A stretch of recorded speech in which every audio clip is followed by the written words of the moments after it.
Hey, what's up guys, I'm Gavin Liuranium and welcome to my new video. Today is July 1, so today is the day I'm supposed to close responses for my 1000 subscribers Q&A. So thanks to all those who have participated in this Q&A, and I find all your questions very interesting. To those who haven't participated in this Q&A, don't be sad, it's alright. Please stay tuned for my 1000 subscribers Q&A video.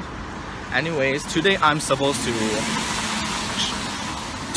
to film a video that is different from all my other videos I've done in my channel in the past.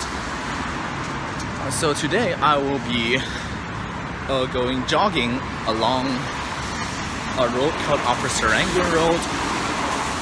I live within a 2-kilometer radius of the places I'm going to show you. These places are actually junctions, but actually broken junctions.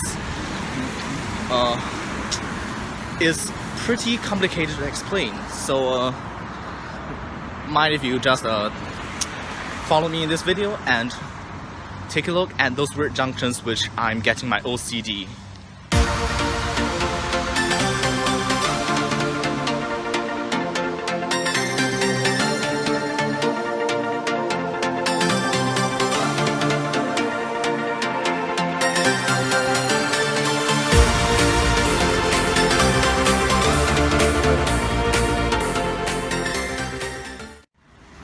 I'm filming this on my iPhone 6 Plus, which doesn't really have an anti-shake or video stability function, which kind of sucks.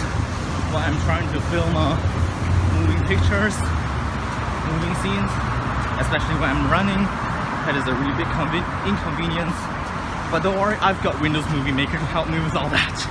The most superior video editing software one can find in the world.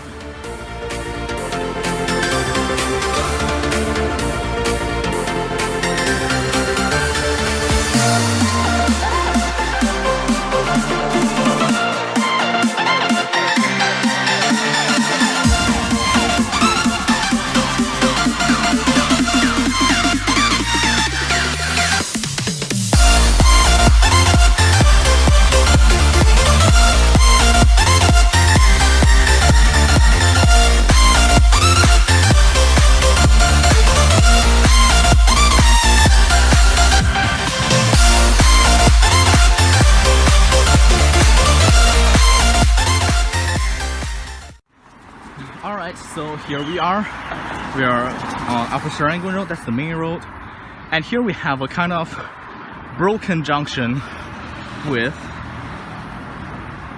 let's focus on that, Upper Aljunied Road. Sorry if you can't see that clearly. I was told this is supposed to be 1080p. So here's the broken junction of Upper Serangoon Road with Upper Aljunied Road and also Woodleigh Lane. It doesn't form a perfect junction. It's so broken off, like there's a T traffic light in this area, but there's no traffic light in this area. It's when vehicles turn, it's a one way. You can only turn left, you can't turn right. Meanwhile, on the other side, you can only turn right at the traffic light, but you can also turn left at the, I don't know what to call that, an island with a pedestrian crossing. So right, this is one of the two junctions which gives me a lot of OCD when I jog past. I've been jogging past this junction for like 2 months now, and I live along this main road within 2-kilometer radius of these two junctions, but I'm still getting a lot of OCD from it. Let's move on to the next junction.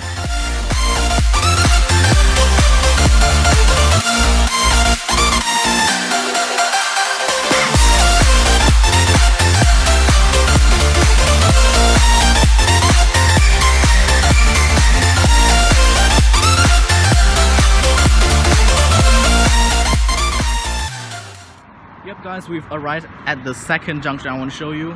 It's still on Upper Serangoon Road, and now is the junction, the broken junction between Upper Serangoon Road and Bidadari Park Drive and Woodleigh Park. This is another broken junction which drivers here can only turn left, but drivers there can turn either left or right. They have traffic lights over there, but there's no proper crossing or anything over here, which just gives me more OCD when I jog through this place. So, yep, let's go.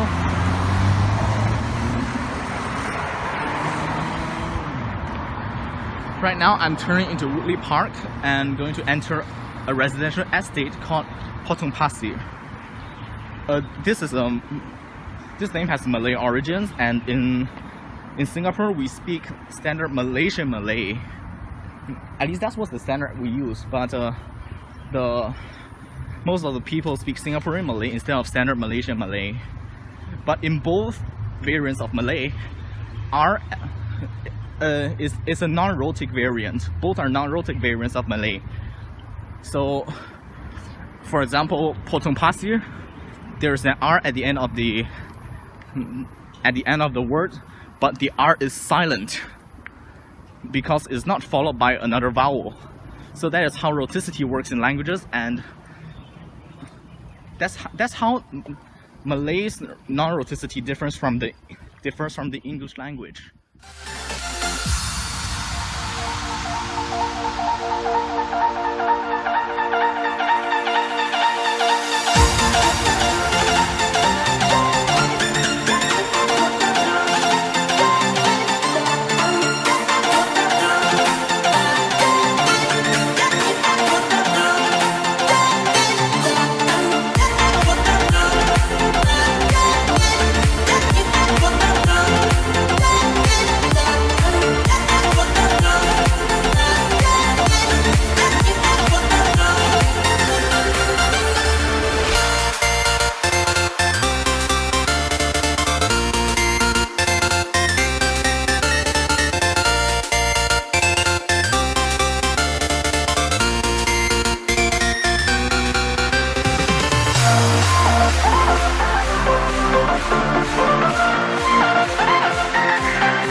So this is Potong Pasir Estate. It's a housing estate, and interestingly, is the first housing estate my family moved into when we moved from China to Singapore when I was 8. I lived around this area, but we moved out from this estate when I was 10. However, I do remember the roads and everything so clearly. And really, everything has changed. A lot of things have changed since 2014. Really, the change here is amazing. This is such a fast-paced city that even the residential estates change very fast. Also, this is an HDB estate. HDB stands for the Housing Development Board. Singapore's real estate market is very interesting because there's no other country that actually has the government own 80% of all the housing. I mean, if you go to Democratic Korea, they have their government own 100% of the real estate. But over there in Democratic Korea, they don't really have a real estate market. So I guess Singapore is really unique among the real estate markets in the world.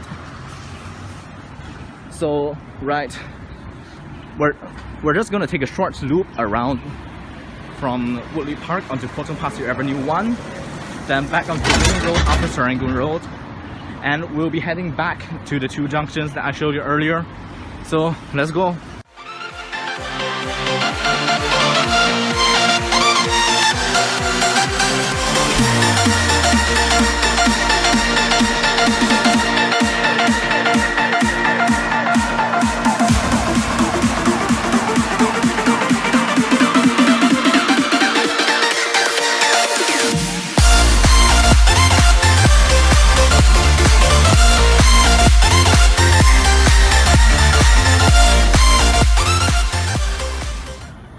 Right now we arrive at the Potong Pasir MRT station.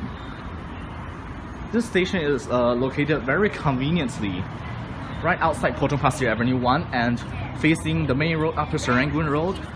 I used to live around this area, so I used to take the MRT train from Potong Pasir to my school.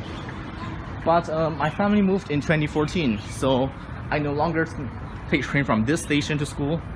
But I was still a common visitor to this housing estate. It's really awesome.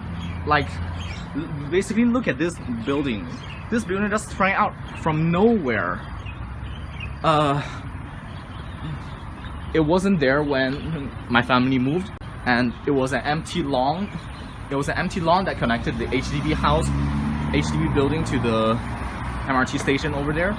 Those two are actually the main exits, and this is actually a side exit. Side exit which is further away from the platform than you expect. Those two are closer to the platform, and now we're back on the main road, Upper Serangoon Road, and let's head back.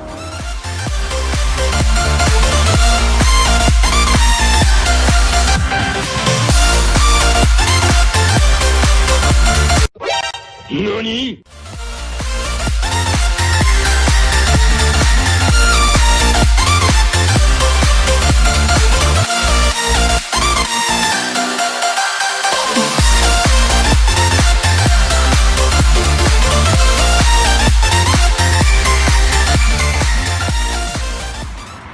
So we're back at the crazy broken junction between Upper Serangoon Road, Bidadari Park Drive, and Woodleigh Park, which is somewhere in front. Is that junction? Is this near from Potong Pasir? And one of my schoolmates and acquaintances of mine, I wouldn't call him exactly a friend, he's not that close, but he's really fun to talk with, and he knows a lot about the modes of transportation in Singapore. And he said this is actually good for the drivers, although it triggers OCD in a lot of people like me. But this, I guess he can explain that. I probably don't understand the reason why, because I'm not a driver, I'm not 18 yet. But based on his explanation, at least it made some sense, even though I didn't understand.